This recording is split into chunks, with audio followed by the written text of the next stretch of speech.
এখানে মির্জাপুরের সমাধি 1100। আচ্ছা, এখানে আছে মির্জাপুরের সমাধি 1100, 1100 মানে 1100 কবরস্থান আছে। 1100 কবরস্থান। আচ্ছা, এখানে হ্যালো বন্ধুরা, কেমন আশা করি ভালো আছেন। আজকে দেখাবো নবাব মির্জাপুরের ও তার পরিবারের 1100 কবরস্থান। তো 1100 কবরস্থান দেখার আগে কিন্তু নিতে লাগবে আপনি 10 টাকা দিয়ে একটা টিকিট 10 টাকা নিয়ে কিন্তু যাইতে লাগবে ভিতরে।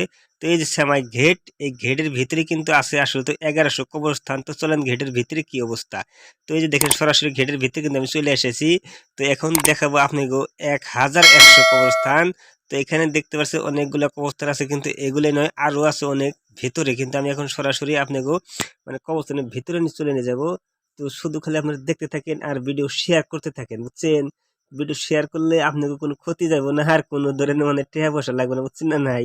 তো এই জন্য ভিডিওটা শেয়ার করেন, অন্যজনকে দেখানি একটু সুবিধা করে দেন। মানে আপনি যদি একটা ভিডিও শেয়ার করেন তাহলে ভাইবেন যে অন্যজন আপনার যেটি থাকবো বন্ধু বান্ধব সেটি দেখার মতো আপনিও দেখলেন, আপনার বন্ধুরাও দেখলো, ফ্রিতে দেখলো। এই যে আমার হাতে ধরেছে কবরস্থান না, এটা কিন্তু একটা মহিলা মানুষের কবরস্থান, বুঝছেন।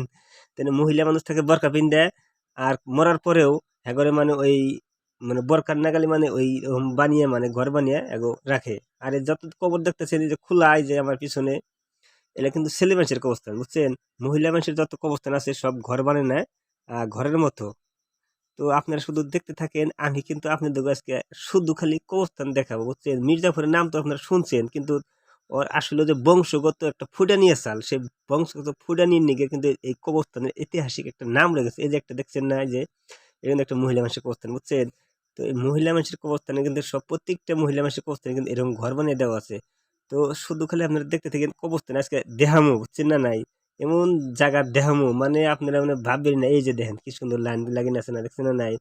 কবরস্থান একটা দেখলে মনে কিন্তু এমনি চঞ্চন করে, ভয় লাগে যে হাই রে হাই, এই কবরস্থানে আমাকে একদিন যাইতে লাগবো, তাই না। কিন্তু আজকে ভয়টাই বাদ, কিন্তু আপনাকে ভয়টাই বাদ দেয় কিন্তু দেখাইতে, বুঝছেন না নাই। এত মানুষ এনে শুয়ে রয়েছে, তার মধ্যে আহেনে যে আমি এরকম করে ভিডিও করতেছি বা আপনাকে ওইরকম দেখাইতেছি, মানে কে নিয়ে কিন্তু আপনাকে মানে একটু সুবিধা করে দিচ্ছি, আমার মানে ভাল লাগতেছে। এই যে দেখছেন, এই যে কি সুন্দর করে বানিয়েছে, হ্যাঁ। এটা মানে এই যে ব্রিটিশের জমানার কবরস্থান কোন নাকি, মানে এগুলা তো বাপ দাদা জন্মের আগেকার কবরস্থান। এই যে দেখছেন, এই যে যত সব দেখা যাচ্ছে না গাছপালা, এগুলো সব কবরস্থান, যত জঙ্গল টঙ্গল সব কবরস্থান। একটা কবরস্থানের মধ্যে মানে এই একটা ঘর বাড়ি আছে, একটা চিহ্ন দেওয়া আছে, কিবা একটা আছে এটা, মানে বুঝছেন না নাই। এই যে একটা দেখেন কবরস্থান কি সুন্দর, কিরম বড় করে বানিয়ে দিয়েছে। এটা একটা কবরস্থান দিলে ভাব হয় কি, দেখেন একটা ঘর, এটা অনুমান হয়। তো এরকম কবরস্থানের একটা মানে ইতিহাস এর ভিতরে রয়েছে। মানে কিনা আরো জায়গা দেখান রাখবো, আপনারা খালি থাকেন আর আমি খালি দেখামু, আপনারা খালি দেখতে থাকেন। আর আমি বাপের টাকা খরচ করে যত জায়গা আছে সব জায়গায় আপনাকে দেখামু, বুঝছেন, কোনো অসুবিধা নাই। হ্যাঁ, এই যে এদিকে দেখেন সবই দেখতে আছে।